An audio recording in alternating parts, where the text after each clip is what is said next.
We're talking with Tim Julian. It's sort of a moment in your life, a little background. And so we thought we'd ask you first, what are you running for?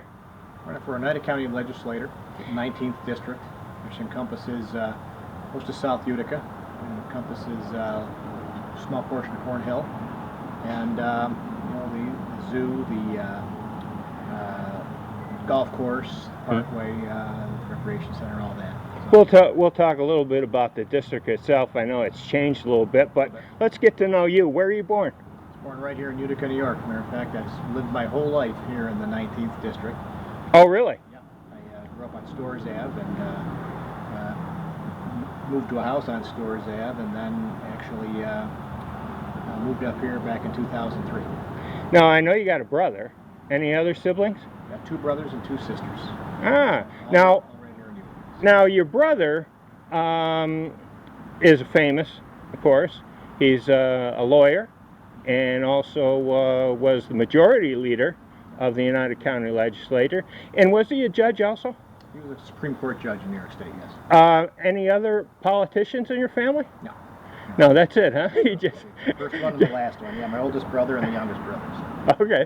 You're the only ones with the bug. Right. Interestingly, as minority leader now, there is no other time that brothers were majority leader and minority leader in Oneida County. So just that is interesting. So let's talk a little bit about your upbringing. Where'd you go to elementary and high school? To elementary at Hughes School, right on Prospect Street. Right. There every day from Storrs Ave, and then come 9th grade, I walked to UFA every day from Storrs Ave also. And right. Did my 4 years there, and then I declined that prospect. I went to private schools. Yeah. Okay. Yeah. It was a great school then. It's certainly. So you finished high school at UFA? Finished high school at UFA. I went to a couple years later. I went to MVCC. Got my 2-year degree in banking and insurance. Oh, so what did you, when you went to MV, what were you thinking of as a career? Looking at insurance, looking at insurance underwriting. I spent a small portion of time interning up at Utica National. I was still working in the family business at that time. I started that while I was in high school. I started working with my dad in the family business. That, by the way, is in the 19th District also. And so the family business was insurance? No, this was a laundromat. Oh, it was the laundry. Because I was going to ask you how you finally got into the laundromat business. Yeah. Okay. Yep. Okay. So, what made him go into the laundromat business? I'm not sure. He was a barber. Because that establishment's been around for a long time. 1961. Yeah. Same location, right? Same location. Wow. Gotten bigger through the years, but certainly still there. So obviously he corralled you as a youngster, and you sort of said, maybe this is something I want to do. Yeah. Certainly it looked like it was. It was interesting. It wasn't something different every day. I guess it's not a job that's just down to the same thing every day. So neighborhood's changed a lot, though. Neighborhood's changed. Sometimes for the better, sometimes for the worse. All depends on how you look at it. There's some good things going on there, and there's some things that not so good, unfortunately. But one of the things, Kemble School came down one year. I can't remember what year that was, but now we have a large park in the back that really has had a lot of community events at it, and you see people out there walking in the park and things like that. So it's been an improvement. Now the other thing is your family. How'd you meet your wife?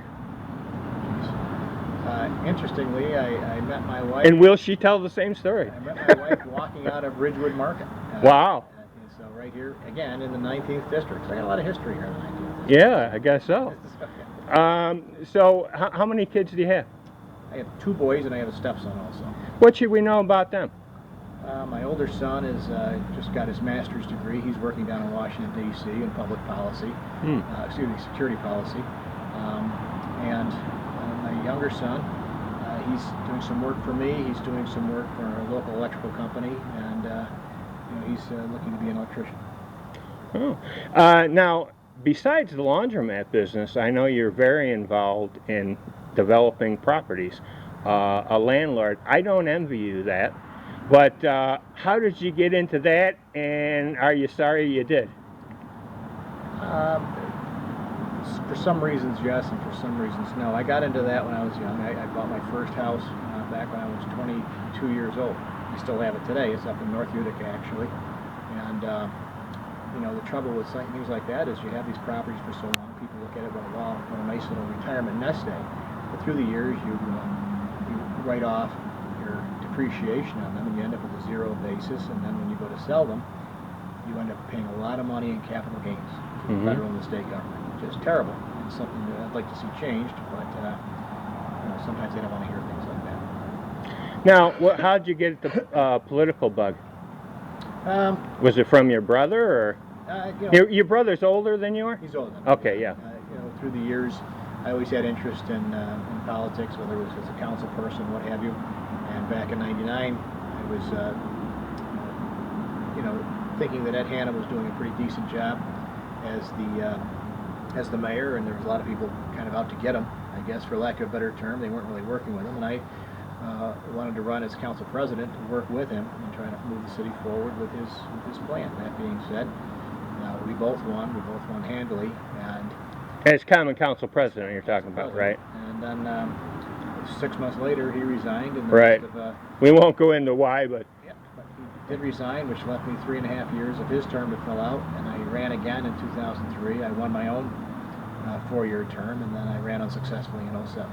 Okay, you were defeated. So you finished one full term? Actually, 7.5 years. 7.5 years. Well, almost 2 terms. Yeah. What do you think was the reason for your defeat? My opponent made a big conversation about public safety, saying the city wasn't as safe as it should be. And, you know, we had an officer shot and killed in the line of duty that year. That was not a great thing to have happen in any stretch of the imagination. It's certainly a sad day in the city, and you know, people paid attention to that. I think that was part of it. Now, why all of a sudden you were sort of out of politics for a while, and then all of a sudden I was kind of surprised when you jumped back in and didn't run for anything in the city, but you decided to go to the Oneida County Legislature. Bring us, you know, your ideas on that. I felt the county was perhaps a little bit quiet about some of the things that were going on. I felt that the deal the city signed into for the parking garage for the hospital was not the best deal for the city, and I wanted to get the city out of that, which, by the way, I did. You know, and the person who was in the seat prior to myself was all for the city paying $27 million toward that. And you know, I stepped into the race, and that person decided to not run again. So you know, we moved forward, and I had an election that year. And then 2 years ago, I ran unopposed, and now we have another opposed year, I guess. So what's next for you, personal-wise? I assume this is probably your last go-around with political office, or do you have other ambitions? No, I enjoy this. This is something, you know, the county is an enjoyable prospect because, you know, there is a good camaraderie on the board, and even across the aisles. I voted for things that, you know, have impacted parts outside the city. I voted for things that, you know, impact inside the city. And I've talked people into voting with me on things that help the city and such as that. So I think that's, you know, as a person that's kind of vocal like I am, I think that the fact that I have some credentials behind me from being the former mayor, I think people kind of listen to me a little bit more and, you know, are willing to work with me a little bit more perhaps when I go in there and talk. And, you know, further than that, what's been beneficial is, you know, I've always felt it doesn't really matter what party you are, especially on a local level. I was a Republican when I was in the mayor's office. I went to independence for quite a few years, and then I ran as an independent in 2019. I won as an independence candidate, and the governor had a new rule put in place that if any of the parties didn't reach the 100,000 vote threshold, they could no longer be on the ballot in New York State. The Independence Party, right? That got rid of the Independence Party in New York State from being on the ballot.